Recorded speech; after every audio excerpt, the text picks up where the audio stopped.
The war between humanity and the Zyrath had raged for over a decade.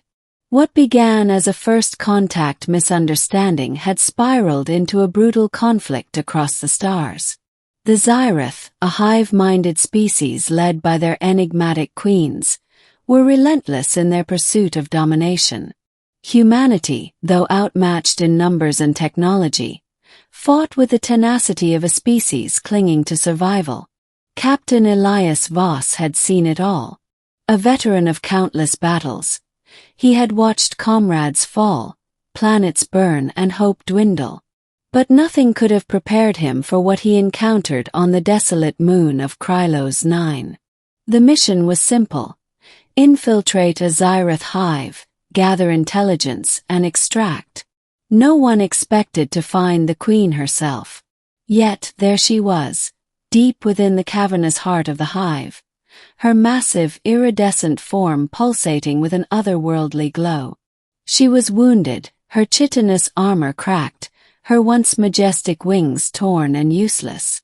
Surrounding her were the lifeless bodies of her drones, their insectoid forms sprawled across the cavern floor. Elias raised his plasma rifle, his finger hovering over the trigger. This was the moment he had trained for, the moment that could turn the tide of the war. Killing the queen would cripple the Zyrath forces, buying humanity precious time. But as he stared into her multifaceted eyes, he hesitated. There was something in her gaze, an intelligence, a sorrow that transcended species. She wasn't just a monster.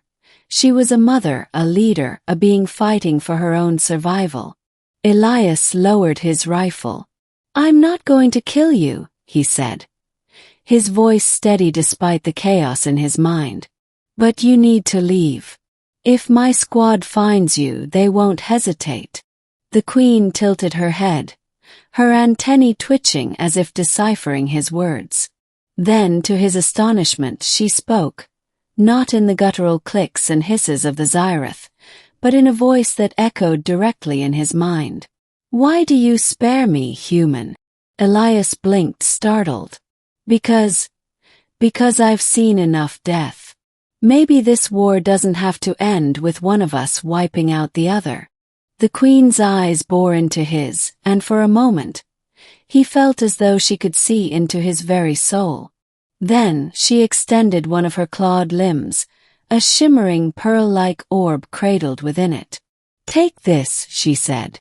"A gift for your mercy." Elias hesitated, then reached out and took the orb. It was warm to the touch, pulsating faintly as if alive.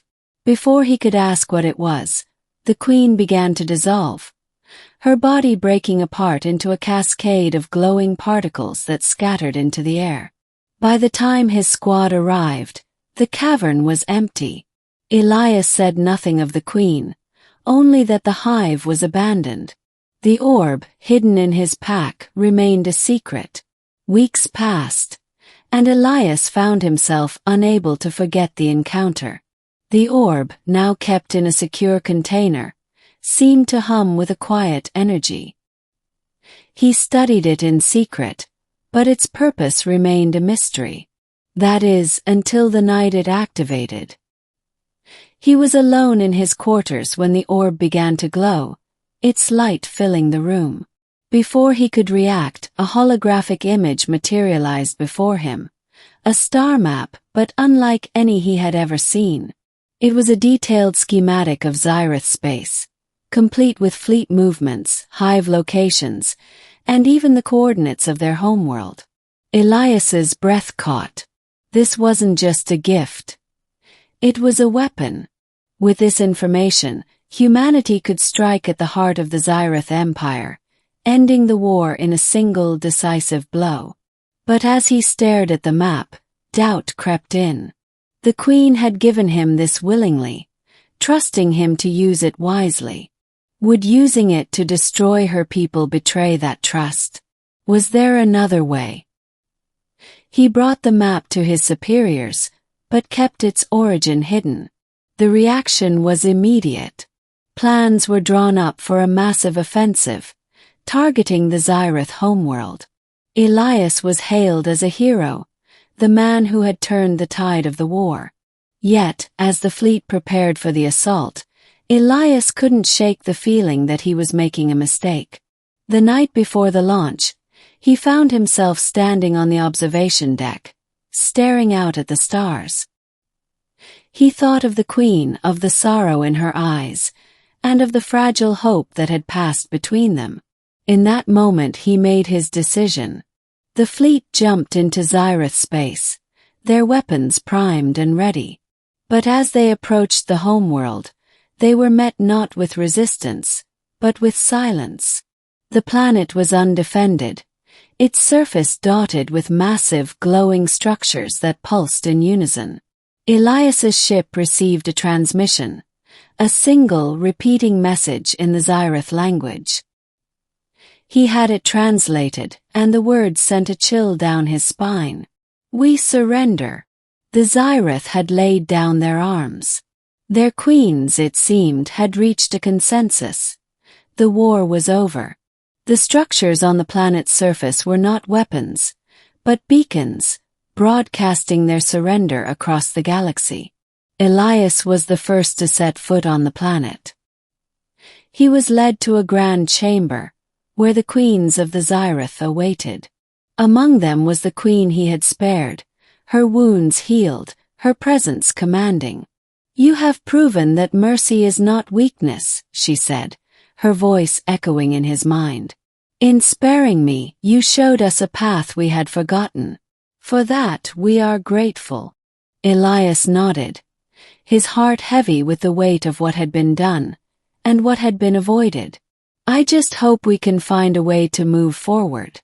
Together."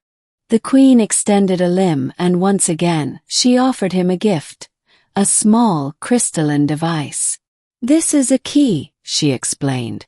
"It will grant you access to our knowledge, our history, our technology. Use it to build a future where our species need not fear one another." Elias took the key, feeling its weight in his hand. It was a symbol of trust, of hope, of a new beginning. The war ended not with a bang, but with a whisper. Humanity and the Zyrath began the long, difficult process of reconciliation. Elias, now a diplomat, worked tirelessly to bridge the gap between the two species. The Queen's gift became the foundation of an alliance that would shape the galaxy for generations to come. And as he stood on the bridge of a joint human-Zyrath starship, watching the stars streak by, Elias couldn't help but smile. He had set out to be a soldier, to fight for his people. But in the end, it was an act of mercy, a single moment of compassion that had changed everything.